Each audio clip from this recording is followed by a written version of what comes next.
Link होने के बाद मेरे भाई के दोस्ती की बहन की हालत ऐसी हो गई है। वो दिल्ली जाकर खुद के दम पर वो पैसा देकर वो गए, लेकिन उनको अभी तक न्याय नहीं। उनको मार मार कर उन्होंने, दिल्ली वाले पुलिस ने मार मार मार मार कर हालत बीमारी जैसी करके डाली है, क्योंकि न्याय देने वाला कोईच नाही ना आजच्या जमाने में। तसं उभ्या आयुष्यामध्ये न्याय द्यायला कोणच नाही आजच्या जमान्यात.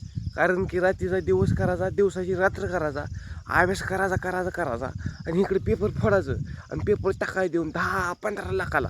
म्हणजे इकडच्या अभ्यास केलेल्या मित्रांना काय करायचं, ह्यांची जिंदगीची भावाची, दोस्ताची, बहिणीची जिंदगी रांगोळ झाली पाहिजे. तर त्यांना काय व्हायचं नाही बाई, त्यांना काय स्वतःच्या पायावरती काय पुढचं बघायचं नाही का. एक एक तुम्ही पेपर सारखं फुललं वर्षाला 2 वर्षाला, तर नाही मेहनत गेली ना वाया 2 वर्षे. तुम्ही काय करता 2 वर्षे, म्हणजे रात देऊन पसीना बहाना पड़ता है. लेकिन पसीना बहाने के बाद आम इमली कुछ भी लिख कर नहीं होता साबित. ह्यासाठी स्वतः हिमतीवरती टकोर चालवून करावं लागते काय पण. आणि पैसे देऊन काय कोण पण डॉक्टर बनवू शकते, कोण पण कलेक्टर बनवू शकते. काय पैसाच पाहिजे ना. आणि ह्या शेतकरी मिडल क्लास घरच्या पोरांनी काय करायचं तुम्ही सांगा. मोदी एवढी तुमच्यापाशी विनंती आहे. तुम्ही आता एक सांगतो तुम्हाला, आता ही शेतीमध्ये येतो आम्ही, रात्रात राबतो आणि रात्रीचा दिवस करून आम्ही धानामध्ये ही सोन्यासारखी मातीमध्ये पिकं उगवतो. त्याला पुन्हा भाव नाही. आणि ही बोलणारं कोणच नाचच्या जमान्यात, कारण की कोणा वाचून कोणाचं घेणं नाही. कारण की बोलणाऱ्याला हाय लय बोलती ती, कुणाकडे ध्यान द्यायचं नाही. परंतु तुम्ही ध्यान आमच्या शेतकऱ्याकडे देऊ नका, मान्य आहे. परंतु ही जी मिडल क्लास घर के लड़के है ना, बहन दोस्त मित्र, उनको न्याय चाहिए बस. उनको खाना मारा, उनको इतना तुमने लाठीचार्ज किया है, तुमने किया है मुझे मालूम नहीं. लेकिन तुम्हाला सांगतो, मारून काही सिद्ध झालं नाही. उलट रक्ताबंब होस्तोर हाणलं लेकरासनी. हाणून तर सिद्ध काय झालं नाही.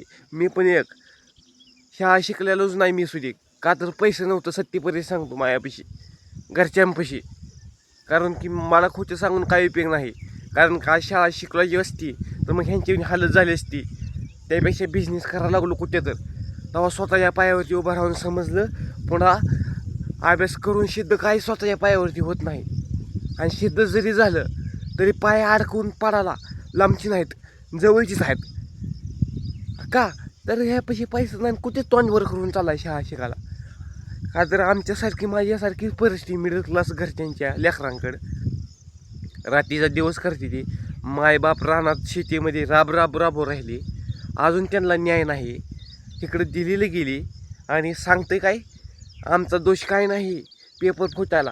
अहो ती पेपर फुटण्याला कारणीभूत ज्यांनी केलं आहे त्यांचं तळवं हाणायला आधी तुम्ही, तळवं पायाचं.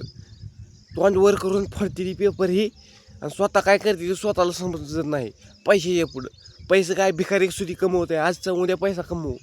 परंतु ही मासूमची जिंदगी का सवाल है, जिंदगी का सवाल.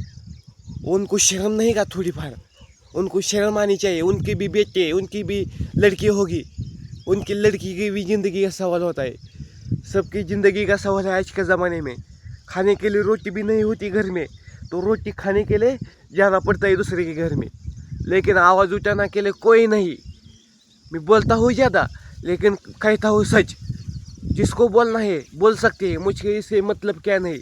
ज़िंदगी में आया है, लेकिन आने के बाद खुद खुशी भी, आने के बाद मरना है एक ना एक दिन.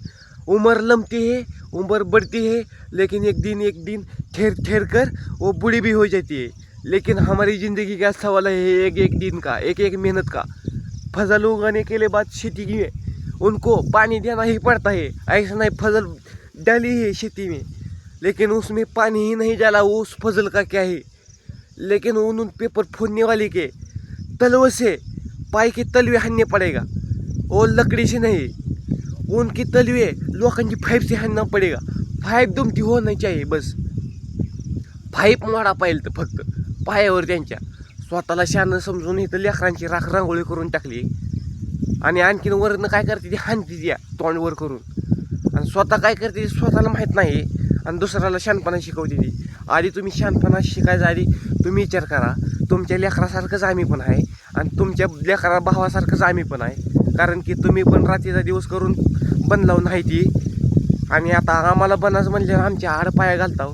आम्हाला न्याय द्या. कारण की तुम्ही काय करता ते तुम्हाला समजणं आहे ना, आम्ही काय करतो ते आम्हाला पण समजून झाले. न्याय पाहिजे तर फक्त मोदी तुमच्यापाशी कोशिश आहे. तुम्ही ह्या भारताची तुमच्यापाशी मेन आहे की तुम्ही न्याय द्या लेकरांना. एवढी तुमच्यापाशी विनंती आहे. दुसरं काय म्हणत नाही मी काही लय बोलत नाही मनाला लागणार असं.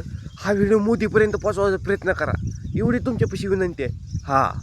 सत्य परिस्थिती आहे. सत्य परिस्थितीमुळेच आमच्या लहान्या लेकरं सुद्धा शाळेमध्ये जाई नाही त्या आजच्या जमान्यात. का तर त्यांना मोबाईलची लागली सवय. आणि सवय लागली पुन्हा ज्याला मोठं होऊन पुन्हा अभ्यास करायच्या टायमाला अभ्यास करणार. आणि अभ्यास करून पुन्हा कुठं नोकरी ही करायच्या टायमाला करणार. आणि पुन्हा ज्याला अशी हालत आहे. कारण की त्यापेक्षा नाही शाळा शिकलेलं बरं की, नाही कलेक्टर झालेलं बरं की. आपलं असंच करू कामं, अशीच कामं करायची. आणि आपण काय करायचं, आपली परिस्थिती आहे म्हणायचं चालायचं. पोटाला लागेल तेवढं खायला मिळेल का नाही. इकडं 10 3 4 वर्ष अभ्यास करायचं. तिथनं पुन्हा नोकरी लागायच्या आणि तिथनं पुन्हा पगार चालवायची. काय उपयोग त्याचा. त्यापेक्षा कामं केलेली बरी शेतीतली. एवढी तुमच्यापाशी विनंती आहे मोदी साहेब, न्याय द्या लवकर.